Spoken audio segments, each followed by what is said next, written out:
तो हाय दोस्तों रुआ लोग मान जाए जी आज बहुत ही जानकारी बहुत ही खास हो क्या लबा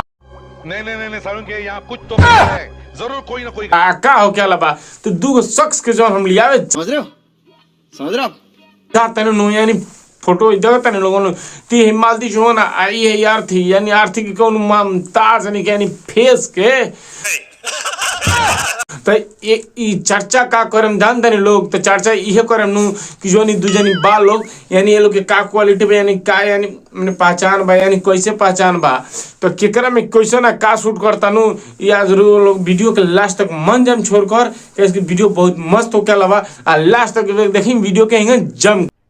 अरे कहना क्या चाहते हो दिलावा टूट जाई राजा जी के टूट जाई हमरा राजा जी के दिलावा टूट जाई के का मन बिया गद आपके मर्दे तू अपने बेइज्जती करवावे से पीछे ना हटे लाओ काश कि जब मालती जी यानी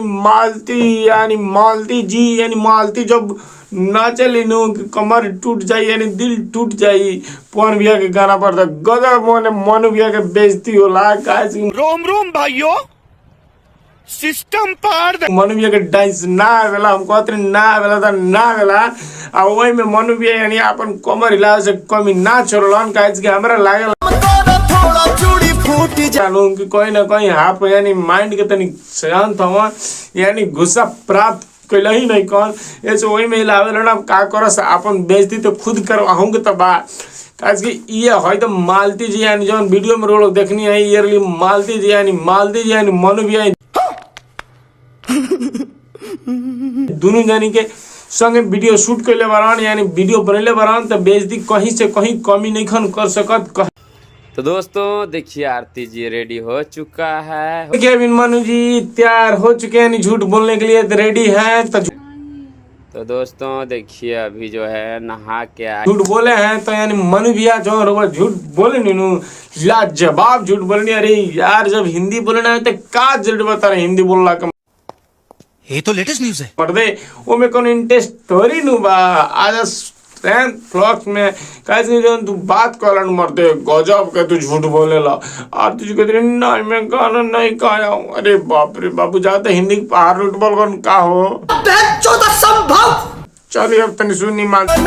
के बाली सुन होई ना की नथी हलाली कंडवा के बाली तक्का विष्णु भैया जोन तू मर्दे डांस करते रहो काश करते रह जी तो मर्दे तो आज हमने के बीच में से मालती जी ना जाती बहुत दुख होता हो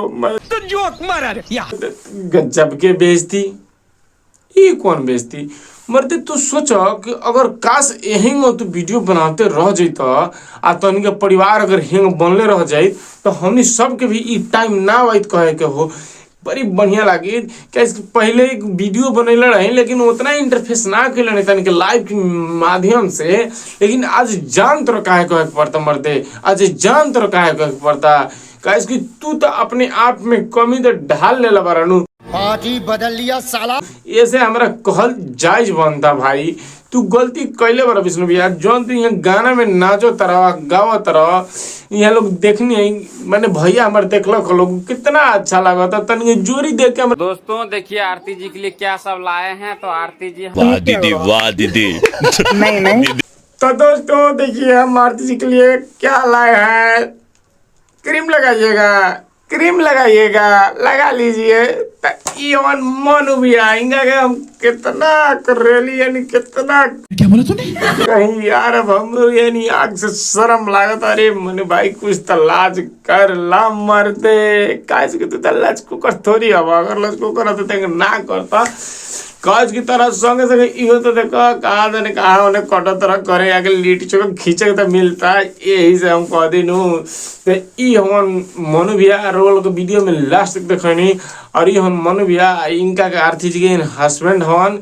यानी छोटू के भाई हवन बड़ भाई हवन जो आरती से ब्याह के बरन आ इनकर तो लाइफ लिट्टी चोखा तक चल गई लिट्टी चोखा तक मैंने खत्म हुई आ हई जो सुन कोई के मालती चौहान के जन विष्णु भैया के वीडियो रहल विष्णु भैया के वीडियो यहाँ तो खत्म हो गए यानी यहाँ से खत्म हो गई मालती चौहान के यानी नया वीडियो आवल। ये सब हम बता दें तो विष्णु भैया अभी कहाँ बारनी हमें पता नहीं के भाई। तो ऐसा काम मत करिए लोगन जब से कोनो दिक्कत हो। अगर हमारा वीडियो के दुख लागल यानी मनु भैया या चाहे केहू के भी तो यानी मोनू भैया चाहे छोटू अर्थी जौन भी बालोग लोग अगर कोनो भी भैया अगर हमारा वीडियो से दिक्कत भइल हो तो भाई एक छोट भाई समझ के माफ करिए लगन। बाकी हम कुछो ना कम तनी कहती जहाँ रहन स्वस्थ रहन मस्त रहन भाई।